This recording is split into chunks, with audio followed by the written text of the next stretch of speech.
बच्चों, मैं आपको ट्रांसफॉर्मेशन का पार्ट 7 पढ़ाने वाला हूँ। इसमें आप पढ़ेंगे different ways of expressing condition and contest. Condition और कंटेस्ट, कंडीशन मतलब होता है बच्चों शर्त, और कंटेस्ट मतलब क्या होता है? विरोध। तो शर्त और विरोध प्रकट करने के अलग अलग तरीके, विभिन्न तरीके। इसमें आप पहला पढ़ेंगे वेज ऑफ एक्सप्रेसिंग कंडीशन। क्या पढ़ेंगे? Ways of expressing conditions. ठीक है, तो यहाँ पे मैं आपको बताया कि 2 चीज़ पढ़ना है, बारी बारी से दोनों आपको बता रहे हैं। देखिए, एक ही चीज़ को, एक ही वाक्य को कई तरीके से बनाएंगे, हम कन्वर्ट करेंगे। सेंस नहीं बदलेगा, केवल क्या बदलेगा? ग्रामेटिकल पोर्शन बदलेगा। जैसे यहाँ एक वाक्य है, देखिएगा ध्यान से, if you work hard you will पास। यदि तुम कठिन परिश्रम करोगे तो तुम पास हो जाओगे। इसी वाक्य को दूसरे तरीके से कैसे बदलेंगे? तो ध्यान दीजिएगा, इसी को हम अनलेस का प्रयोग करके बना रहे हैं। अनलेस, तो याद रखिएगा, अनलेस जो होता है निगेटिव होता है बच्चों, है ना। अनलेस यू वर्क हार्ड, है ना, कामा। अब तो यहाँ निगेटिव हो गया बच्चों पहला, तो यहाँ भी तो होगा निगेटिव। क्या हो जाएगा? यू विल नॉट पास। देखा आपने क्या बदला? कि जब तक तुम कठिन परिश्रम नहीं करोगे तब तक तुम पास नहीं होगे। अर्थात यदि तुम कठिन परिश्रम नहीं करोगे तुम पास नहीं होगे। ये सेंस पे ध्यान दीजिएगा।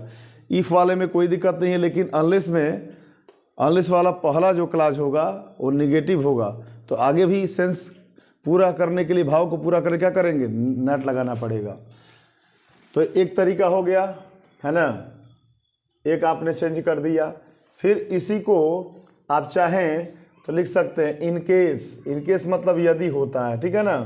एक ही वाक्य को कई तरीके से कैसे बदलेंगे, तो ये मैं आपको तरीका बता रहा हूँ। आपके पास ऐसा उपाय, ऐसा मेथड, ऐसा ट्रिक होगा कि एक ही वाक्य बोला जाएगा, आप कई तरीके से बनाकर दिखा देंगे। ध्यान दीजिएगा, in case you work hard, देख रहे हैं ना, क्या हो जाएगा?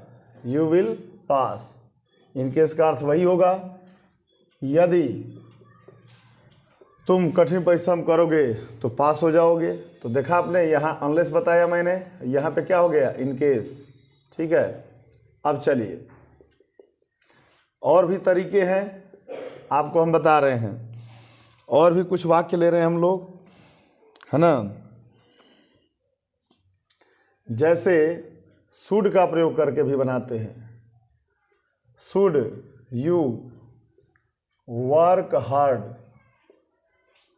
कामा, क्या हो जाएगा? यू विल पास। देखते रहेगा मेथड। तो शुड का अर्थ यहाँ क्या होगा? यदि। ठीक है ना। इसी प्रकार और भी हम बनाएंगे सपोजिंग का प्रयोग करके। सपोजिंग, है ना, ये पार्टिसिपल फ्रेज है। सपोजिंग, रिगार्डिंग, है ना। तो सपोजिंग यू वर्क हार्ड, इसका भी अर्थ वही होगा, यदि तुम कठिन परिश्रम करोगे, है ना। क्या हो जाएगा? आगे वैसे ही जोड़ देंगे, यू विल पास। देखा आपने, यहाँ भी आप जोड़ सकते हैं, बना सकते हैं। सपोजिंग के बाद और पार्टिसिपल फ्रेज ले लीजिए, प्रोवाइडेड,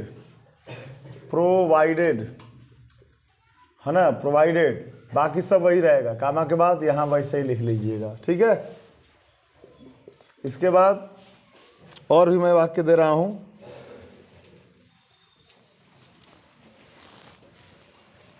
इंपरेटिव मूड का प्रयोग करके, है ना। अब यहाँ इंपरेटिव में क्या होता है? इंपरेटिव में यू छिपा रहता है, तो लिखेंगे work hard and you will पास। देखा आपने, work hard and you will पास। कठिन परिश्रम करोगे तो तुम पास हो जाओगे। देख रहे हैं ना। तो ये है इंपरेटिव मूड। देखा आपने, यू छिपा रहता है। ध्यान दीजिएगा, यू क्या रहता है? छिपा रहता है। इसी तरह आप लोग ऐसे भी बना लेंगे, इंट्रोगेटिव सेंटेंस के द्वारा भी बना सकते हैं। इंट्रोगेटिव सेंटेंस का भी प्रयोग करके आप बना सकते हैं इसको। कैसे? तो यहाँ पे वाक्य देखिए, है ना, यहाँ पे जो वाक्य है इसके हिसाब से बना लेंगे, है ना। कौन सा टेंस इधर जा रहा है देखिए, तो प्रेजेंट इंडेफिनिट टेंस, इधर क्या है, फ्यूचर इंडेफिनिट टेंस। तो बनेगा कि do you work hard, do you work hard. Question mark दे देंगे यहाँ, इंट्रोगेटिव मूड में हो गया। Do you work hard, then you will pass, then you will pass, बन गया ना। तो इंपरेटिव सेंटेंस का प्रयोग करके भी आप बना सकते हैं, ठीक है। इसी तरह आपको मैं बता रहा हूँ प्रीपोजिशनल फ्रेज, बट फॉर का प्रयोग करके भी बना सकते हैं आप। प्रीपोजिशनल फ्रेज का भी प्रयोग करके बना सकते हैं, बट फॉर का प्रयोग करके, है ना। बट फॉर निगेटिव सेंस रखता है बच्चों, बट फॉर, है ना, बट फॉर निगेटिव अर्थ रखता है, याद रखिएगा। बट फॉर, अब क्या हो जाएगा कि इफ़ यू वर्क हार्ड, तो यहाँ बनेगा but for your hard work. अब थोड़ा सा आपको कन्वर्ट करना पड़ेगा ऐसे कि यदि तुम कठिन परिश्रम करोगे, है ना, कामा, तो क्या हो जाएगा, आगे जोड़ दीजिए, यू विल पास। देखा आपने? तो बट फॉर का प्रयोग करके भी आप बना सकते हैं। देखिए, यदि तुम्हारा कठिन परिश्रम नहीं होगा, तो यहाँ निगेटिव भाव आ रहा है ना, तो ये देखिए, सॉरी, बट फॉर निगेटिव भाव रखता है, तो यहाँ लिख देंगे यू विल नॉट पास, ठीक है। तो बट फॉर का भी प्रयोग मैंने बता दिया। हाँ, एक और आता है फ्रेज वन मोर। वन मोर का प्रयोग करके भी बना सकते हैं। वन मोर, क्या बनाएंगे, वन मोर। वन मोर क्या है बच्चों, वन मोर फ्रेज है, इसका प्रयोग करके आप बना सकते हैं, है ना। वन मोर,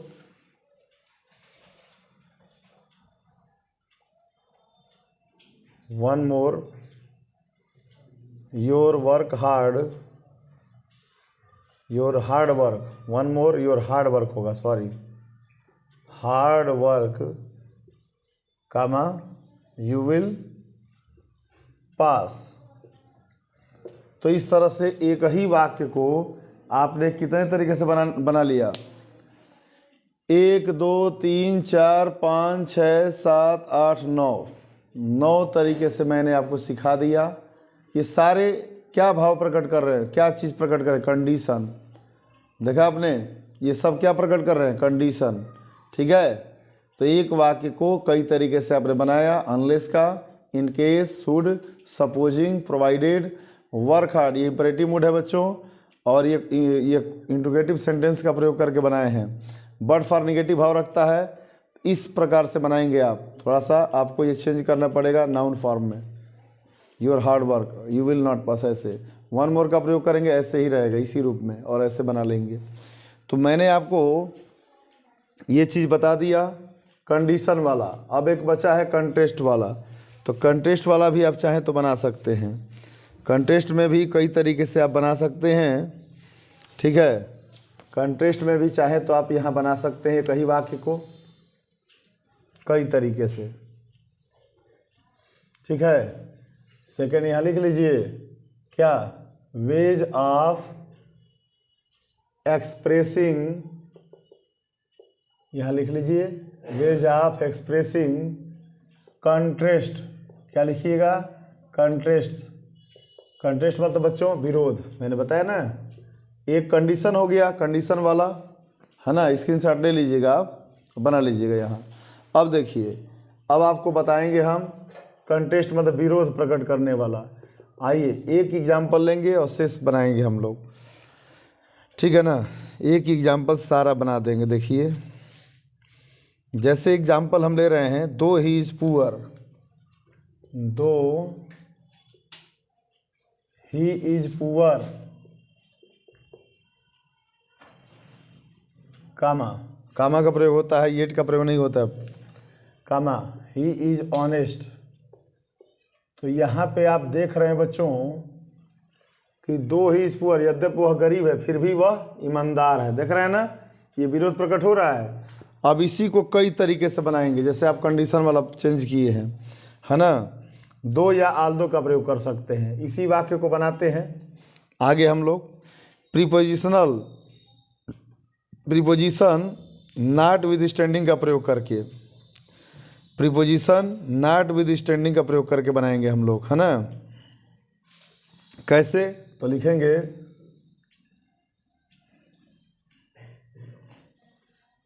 कि ही इज पुअर, है ना, और यहां लिखेंगे बच्चों not with standing, not with standing, not with standing लिखकर फिर इसके बाद बढ़ा देंगे, आप आगे लिख लेंगे ही इज ऑनेस्ट, हो जाएगा ना। तो नॉट विद स्टैंडिंग प्रीपोजिशन है, इसका प्रयोग करके हमने बनाया। इसका अर्थ होगा कि वह गरीब है फिर भी वह ईमानदार है। इसी तरह और ले लीजिए, रिलेटिव एडवर्ब हाउएवर का प्रयोग करके बना सकते हैं, है ना। हाउएवर का प्रयोग करके बनाएंगे आप, तो बनाएंगे इसको ऐसे, however he is poor, sorry, इसको ऐसे बनाएंगे बच्चों, हाउएवर वाले में थोड़ा सा सतर्क रहिएगा आप।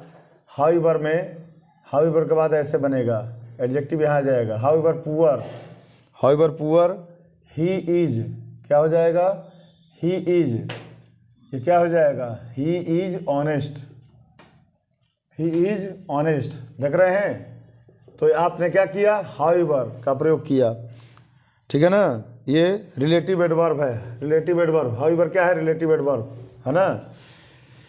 इसके बाद रिलेटिव प्रोनाउन व्हाट एवर का प्रयोग करके बनाएंगे, व्हाट एवर का प्रयोग करके बनाएंगे हम लोग, ठीक है।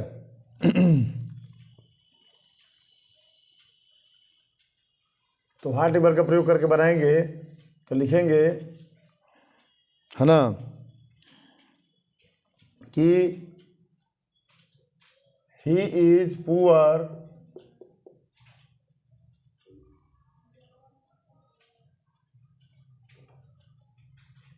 व्हाट एवर शुरू में ही लगाएंगे बच्चों, यहां से ऐसे, what ever he is poor,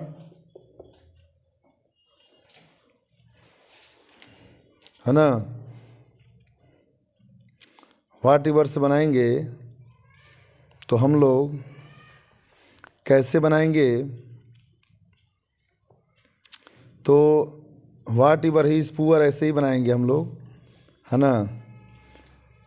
what ever वाला ऐसे ही बनेगा बच्चों, whatever he is poor, comma, he is honest.